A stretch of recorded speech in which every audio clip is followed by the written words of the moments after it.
Dobrý den, tak dneska si uděláme takzvané kovbojské fazole. První, co tady mám, jsou červené fazole, které mám namočené od včerejška. Takže si je takhle cedím, dáme do papiňáku, natočím na ně vodu a dám to vařit. Já to zkusím na takových, nevím, půl hodiny, jak se to začne vařit, tak půl hodiny od toho a uvidíme, jestli to bude dost. Tak, jdem vařit.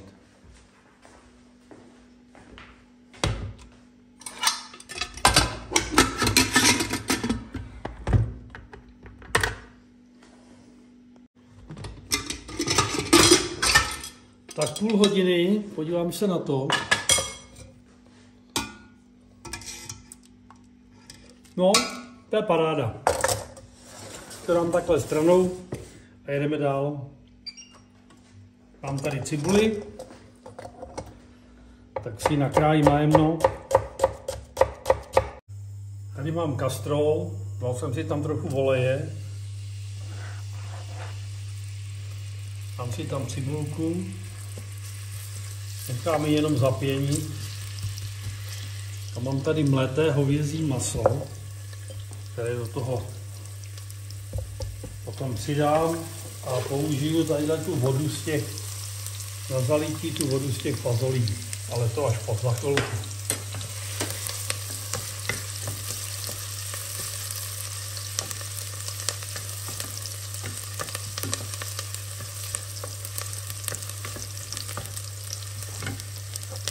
Já myslím, že to můžu dát. Zasolím to.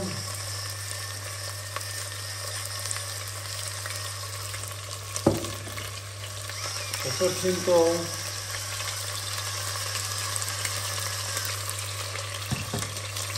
No a pěkně to takhle rozmíchám. Zarestuju to, mělo by se to rozpadnout.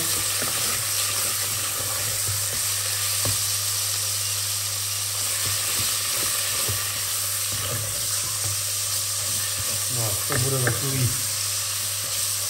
vorestovaný, až se to rozpadne, tak to zaleju trošku tou vodou z těch fazolí a nechám to tak necelou půl hodinku pěkně dusit. Tak mám to vorestované, takže si tam přidám takhle tu vodu z těch fazolí.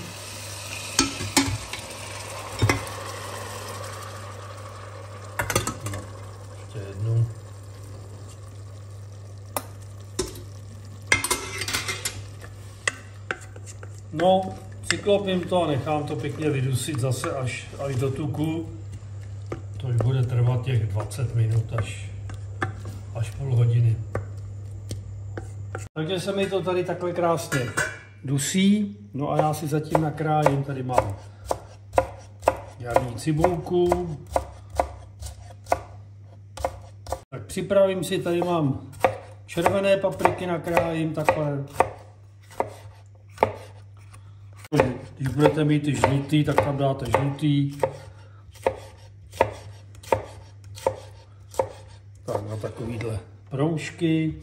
Tady mám feferonku, zase záleží na vás, jak moc to chcete mít ostrý. Ale děti už odjeli, takže si to uděláme pikantní. Já tady mám zavařená rajčata. Ještě tam dám takhle asi 2 rajčata čerstvá. Teď tady mám takhle snídku rozmarínu, tymiánu, tady mám nějaký bobkový list, tam přidám. No a pokusím se to svázat do takového svazečku. Se tomu odborně říká buket gárny, ale říkejme tomu bylinkový, no tak moc mi to nejde, ale já to nějak zmatlám. Takhle, tak. To dělám takhle proto samozřejmě, že to tam takhle celý hodím a pak to zase celý vyndám, abych to nemusel tam nějak lovit. Takže říkejmeš tomu třeba bylinkový svazeček. Tak, ještě až najdu tu druhý, tak to tady svážu a dobrý. Takhle to utáhnu, celý to tam dám a pak to celý vyndám. Takže budeme čekat, až se nám tohleto vydusí až do tuku.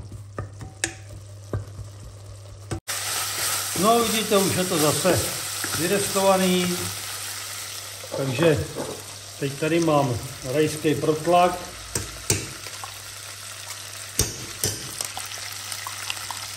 Asi půl té plechovky.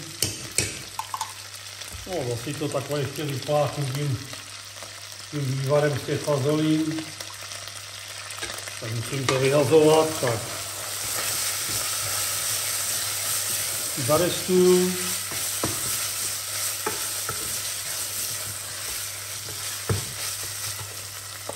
Přidám papriku, takhle stačí jedna žička.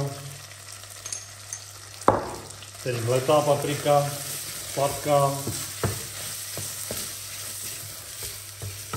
No, teď tam dáme ty papriky. I s tou chili papričkou. Taky tady mám tu jarní cibulku.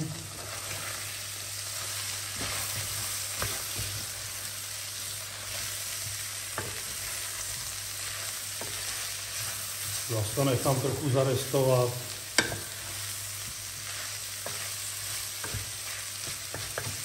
Přidám tam tadyhle rajčata.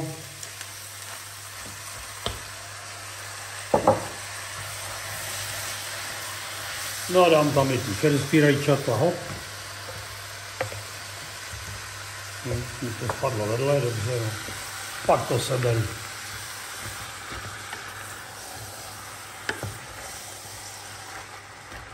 No a v této chvíli už tam můžu dát i ten svazek bylinek.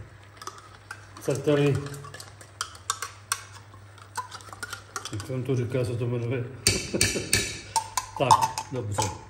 Bucket garlic. Tak. A mám tady trošku čubrici.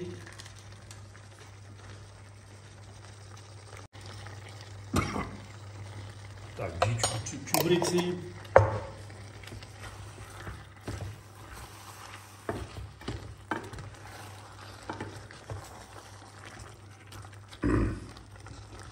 Si ty fazole takhle scedím, ale tu vodu z těch fazolí si ještě schovám. Takhle to tam všechno dám. Hop. Dobrý.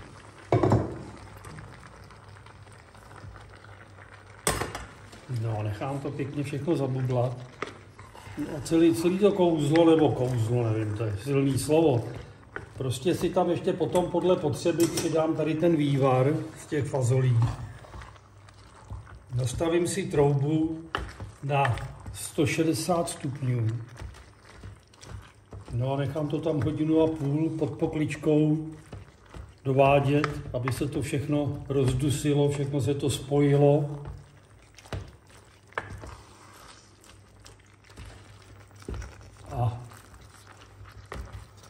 No a pak už to jenom sníme, no. Tak vidíte, už se mi to takhle hezky vaří tady. Takže si to lehonce povolím ještě tím vývarem z těch fazolí. No a samozřejmě ještě ty papriky pustějí trochu šťávy, že jo. Ty rajčata pustějí trochu šťávy, takže já myslím, že takhle ta konzistence je akorát, protože když to necháte 1,5 hodiny v té troubě, což samozřejmě byste měli, aby to bylo opravdu dobrý, tak vám to akorát zhoustne na tu pravou konzistenci. Takže já na to dám pokličku a jdu s tím do trouby. No, tak jsem to vyndal z trouby. No, podíváme se na to, no, to je ono. Počkejte, tohle hned vyndám.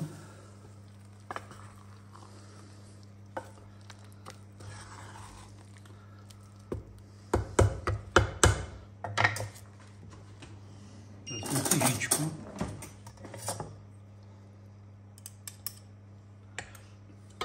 Jo. No, takže takhle to můžeme dát do misky.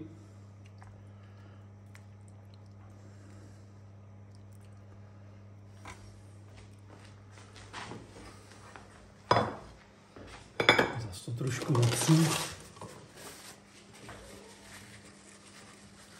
No a můžeme si k tomu dát nějaké pečivo nebo chleba. To se komu líbí. Tak, kovbojské fazole, ať vám chutná.